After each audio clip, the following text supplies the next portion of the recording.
Online admission is going on. अपने बच्चों के नामांकन हेतु लॉग इन करें www.rpsbiharsharif.com। 21 अक्टूबर बुधवार की देर शाम गुरुवा 225 विधानसभा क्षेत्र के भाजपा के प्रत्याशी राजीव नंदन दांगी जब चुनाव प्रचार के क्रम में राजन पंचायत के कौन सोनातू गांव पहुंचे तो गांव के ही 30 से 40 की संख्या में अज्ञात लोगों ने घेर लिया तथा उनके गाड़ी में लगे भाजपा के झंडे को तोड़ डाला और बैनर पोस्टर फाड़ दिया तथा श्री दांगी विधायक को गाली गलौज एवं अभद्रतापूर्ण व्यवहार किया गया। आपको बता दें कि राजीव नंदन दांगी पूर्व में गुरुवा विधायक रह चुके हैं। इससे पहले भाजपा से ही उन्होंने गुरुवा क्षेत्र से भाजपा से जीत हासिल किए थे और इस बार फिर चुनाव में खड़ा हुए हैं। इस संदर्भ में राजीव नंदन दांगी द्वारा एक प्राथमिकी गुरुवा थाना में दर्ज की गई है, जिसमें 6 लोगों को नामजद अभियुक्त बनाया गया है तथा 30 से 40 की संख्या में अज्ञात बताया गया है। तत्कालीन गुरुवार को विधायक राजेंद्र दागी एवं वर्तमान प्रत्याशी भाजपा से संपर्क करने पर उन्होंने कहा कि यह सभी राष्ट्रीय जनता दल के समर्थक थे और भारतीय जनता पार्टी मुर्दाबाद के नारे लगा रहे थे।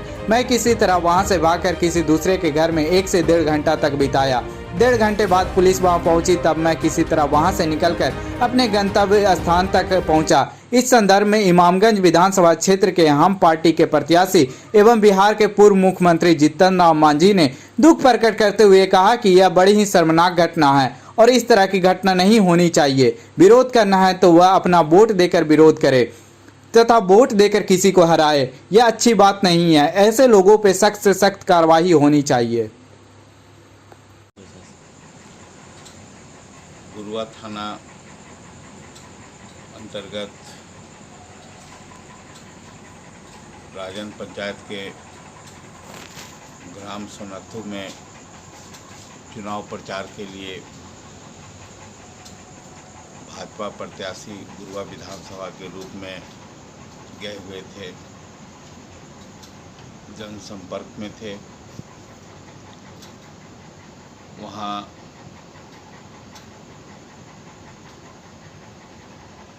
की आबादी में जादुओं का वर्चस्व है।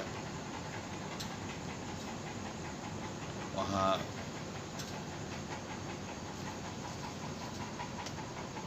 अति पिछड़े समाज के लोग भी रहते हैं।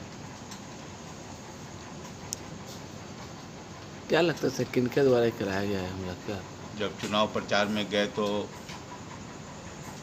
हमारा जो प्रचार वाहन रथ है वो आगे आगे चल रहा था। वहाँ पर लोगों ने उसको घेर के उसका बैनर नोच दिया, झंडा नोच दिया, आरजेडी जिंदाबाद लगाने लगे। कहने लगे कि तुम यहाँ प्रचार कैसे कि इस रोड में चले आए, इस गांव में कैसे प्रचार करने चले आए।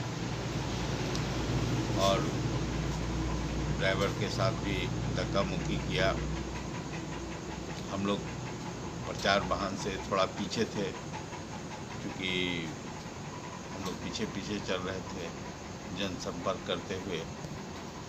जब पहुँचे तो करीब 30-35 की संख्या में, 40 की संख्या में, 30-40 की संख्या में उन लोग वहाँ पर डटे हुए थे। जाति सूचक गाली भी दे रहे थे। कौन लोग थे सर? वो सभी आरजेडी समर्थक यादव समाज से थे जी। और उस गांव में पहले भी 6 महीना गोलीबारी हत्या की घटना हो चुकी थी। किसके साथ में? अब वो पता नहीं, वो तो चलेगा, लेकिन पता चला कि 6 महीना पहले भी यहाँ घटना हो चुकी है। क्या उनका अल्टीमेटम भी दे रहे थे? क्या अल्टीमेटम क्या था, मतलब वो इस तरह से व्यवहार कर रहे थे कि जाने नहीं, एक तो जाने नहीं दे रहे थे। हम लोग किसी तरह से अपने समर्थकों के जो टोला जो है अति पिछड़ों के टोला में गए, लेकिन उधर से इतना नाराबाजी कर रहे थे कि लगा कि अब खून खराबा की स्थिति होगा। हमने तुरंत प्रशासन को फ़ोन किया, एसपी के रेजिडेंस पर भी फ़ोन किए, डीएम साहब को भी फ़ोन किए, थाना प्रभारी को भी फ़ोन किए। करीब 1.5 घंटा के बाद वहाँ पर हमको सहायता थाना द्वारा आए हमारे पास, तो कहीं ना कहीं इस तरह से क्या आपको जो- लगता है इतना विलम्ब जो हुआ आपकी सुरक्षा में? नहीं, ये तो चुनाव आयोग की ड्यूटी है। इस समय तो सरकार नहीं काम कर रही है, चुनाव आयोग काम कर रहा है। और चुनाव आयोग को है कि वो विधि व्यवस्था को रखे और विधि व्यवस्था में जो कायम रखने में सक्षम पदाधिकारी हैं उन पर तुरंत कार्रवाई करे।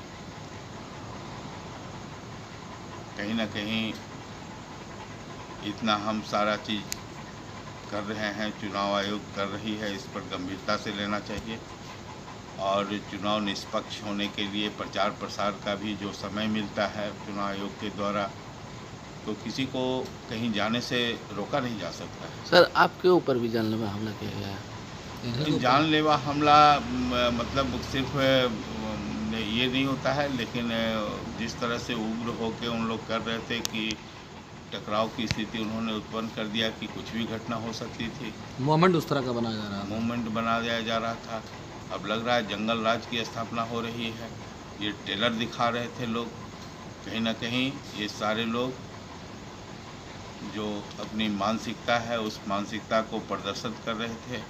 और जिस समाज में जहाँ पर हमको प्रश्रय दिया गया, हमें शंका है कि उनके साथ भी रात्रि में या आने वाले दिनों में मारपीट न हो, क्योंकि उन पर भी आरोप लगेगा कि आपने क्यों प्रश्रय दिया। क्या प्रशासन से मांग करते हैं? हम तो ने तो लिखित आवेदन दिया है, कार्रवाई करने के लिए दिया है। इस तरह के लोगों के विरुद्ध में आवेदन मैंने दिया। क्या उन लोग घेराबंदी पूरा कर लिए थे, फिर आप किन्हीं के घर में वहाँ पर प्रार्थना नहीं, लिए? घेराबंदी क्या, निकलने का एक रास्ता था, उस रास्ता पर उन लोग जमे हुए थे और निकास का जो रास्ता था उस पर उन लोग हुजूम बना के खड़े थे। और जाने का मतलब था हम लोग को कि टकराव की स्थिति अच्छा, होती। तो किन्हीं के घर में आपने प्राश्रय लिया? हाँ, प्रश्रय और लिया। वहाँ 1 घंटा बिताया? करीब 1.5-2 घंटा के आसपास तब पहुँची प्रशासन? तब पहुंची प्रशासन। तो क्या लगता है प्रशासन की इतना देर में पहुँचने से अब क्या ये तो कभी भी अप्रिय घटना हो सकती थी? ये तो एक जांच की विषय है। जब हमारे वहाँ से जो भी हैं, ये तो थाना की दूरी क्या थी वो आपकी घटना में होना? अब क्या कारण है नहीं है, थाना प्रभारी बोलते हैं कि हम नौडीहा में थे, थाना से 20 आवेदन वगैरह दिए हैं सर? हाँ, मैंने लिखित आवेदन दिया है। ठीक है सर। अभी हम पहुंचे हुए हैं भाजपा के प्रत्याशी गुरुआ विधानसभा क्षेत्र से जो चुनाव लड़ रहे हैं, राजीव नंदन दांगे जी। इन पर आज कातिलाना हमला हुआ है। इनका कहना है कि राष्ट्रीय जनता दल के कार्यकर्ताओं द्वारा हमें घेर लिया गया और हमें वहां से जाने से रोका गया तथा हमारे पोस्टर जो लगे हुए थे गाड़ी में पोस्टर फाड़ा गया और इस तरह माहौल बनाया गया कि कभी भी मेरे साथ अप्रिय घटना उस समय हो सकती थी। मैं वहां किसी तरह अगल बगल के घर में वहां पर प्राश्रय लिया। हमने खबर किया प्रशासन को, करीब 1 से 1.5 घंटे बाद प्रशासन वहां पहुंची और तब ये माहौल शांत हुआ। आप सोच सकते हैं कि जब इस तरह के भाजपा के प्रत्याशी के साथ अभी से आपका राष्ट्रीय जनता दल के लोगों का ये हाल है, तो आने वाला आगे समय में जब ये चुनाव जीतेंगे या फिर बहुमत में आएंगे तो बिहार का क्या हाल होगा आप स्वयं अंदाजा लगा सकते हैं। इनकी लिखित शिकायत इन्होंने गया जिला प्रशासन से की है। इन्होंने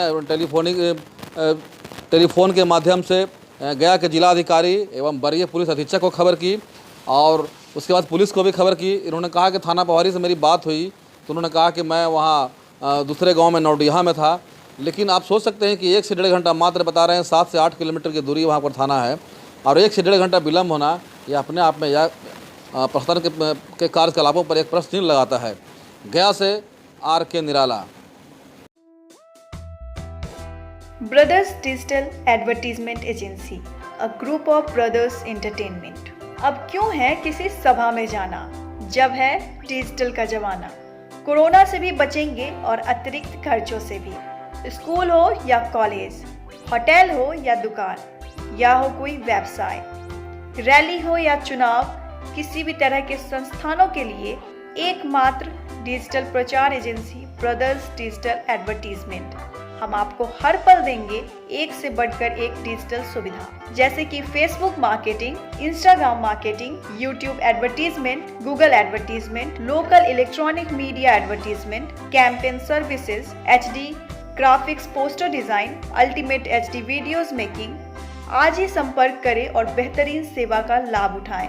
एतवारी बाजार, बिहार शरीफ, नालंदा। Mobile number 8829049947।